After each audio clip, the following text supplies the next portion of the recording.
My name is Joaquin Tristan, and the date is May 16th, 2020. This is my comedy final for speech. So I'm a bit weird. Bad first words for a speech, right? But I have a secret. I have a secret so bad and so nasty that if any of my friends were ever to find out about it, they would leave me and never ever want to talk to me again. Dare I say, love math. Horrible, right? You don't even know half that. I'm so addicted that I do math for fun. I don't know anyone else who does that. And in doing that, I've learned a few things about math, and that's what I'm about to teach you. Numero uno. Math is pretty useless, dude. So, a while back, before quarantine started, when we were all just young spring children in the eye of an apocalyptic hurricane, I was walking through Blackburn one day, and I saw some experiment boards. You know the ones. They're colorful. They got, cool papers on them. They got theses. They're pretty scientifically sound. Top-tier research right there.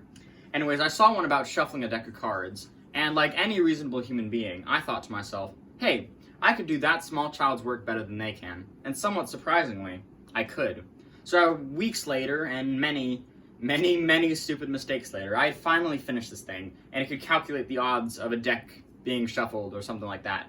And you know what I did with it first after I finished? You know what I did with this mess of spaghetti code in math? I bet you can guess. I did absolutely nothing with it, because there is not a lot of use for a device that can shuffle cards when you can just do that with your hands.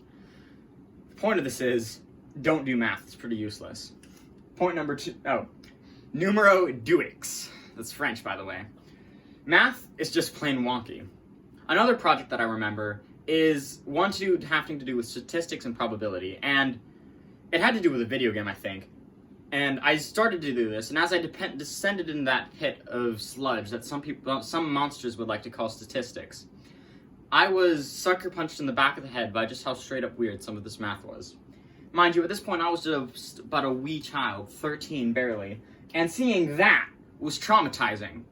That one even especially, I don't even want to look at that. Seeing that was not fun. And I had to learn that, and it was not great. It was not a great experience. I'm still traumatized to this day. But you know what I learned from that? You know what the moral of that story was? No matter how smart you think you are, no matter how hard you work on something, no matter how much effort you've put into it, the fact of the matter is, there's probably someone out there who studied the same thing for 30 years and is just as confused as you are, and you don't really have a chance.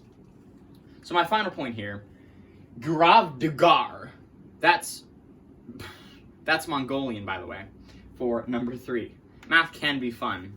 So this entire speech, I've spent a lot of time blasting math, and to be fair, it's pretty well deserved. Math is a very interesting subject. However, I started this off by saying I enjoyed math, so it can't be that bad, right?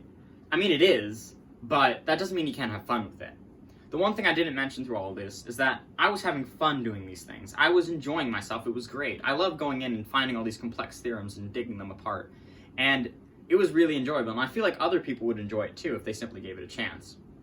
Then again, though, I did say I was weird, but maybe just try and do some math next time you can, and have fun with it.